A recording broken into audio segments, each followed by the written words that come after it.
1950s, you had to, unfortunately, you had to hit them between the eyes a bit. But maybe that's what caused all of the anti-laugh track reaction. But it was pretty hard because we hadn't, as far as I know, except for cartoons and Nickelodeon, a few things like that, we hadn't gone for certain age levels or even certain income levels. And so it was a little bit, you just couldn't go for too much sophistication. 60s, it began getting better, and so did the comedy as far as adapting to television shows. I think I could pick out 60s to quite a degree, but now we're getting up into an audience, and I hadn't thought about it till you brought it up.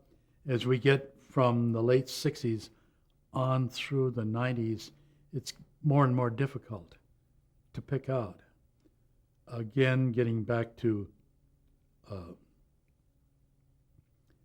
sort of off-color laughter that we sometimes put up with now.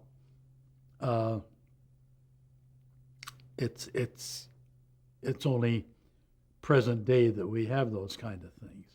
I mean, I'm talking, if you don't mind, words like the Osbournes. We couldn't have gotten away with that in the 50s or 60s, you know. 70s. What changed in the 70s? It seems to me that in the 70s, political humor became a greater part of the humor scene in general, and seemed to be more accepted and more laughed at. Although you could tell sometimes there was a partisan attitude, and sometimes there was booing instead of laughter. But yes, that was probably when politics played a bigger part, if I can generalize. The 1980s. Well, that was about when I was going into the ebb period of my, quote, career. I found that indeed there was a striving of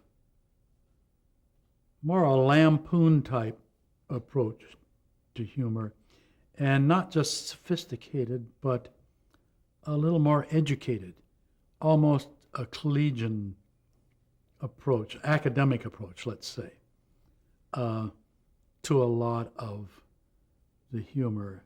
And I don't know if it was any more profound, because the joke is a joke, as we said, but 80s were, as I recall them, were just a little bit more educated, as good a word as anything.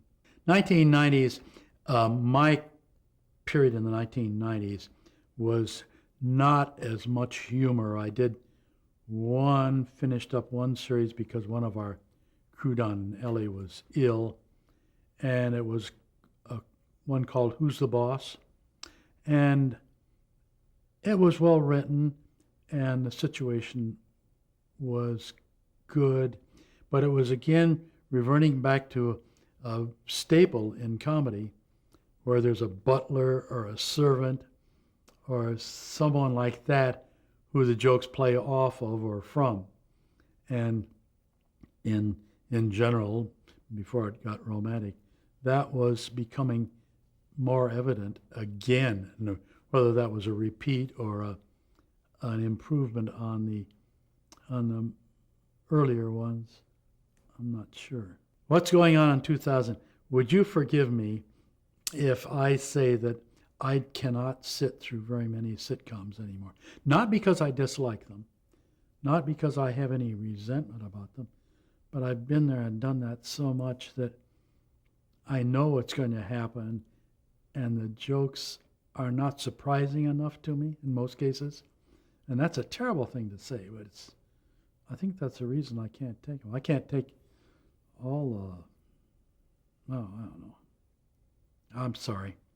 2000 is one that I do look at now and then, and I look at stand-ups, and I do laugh, but don't know. Time to get off the bus.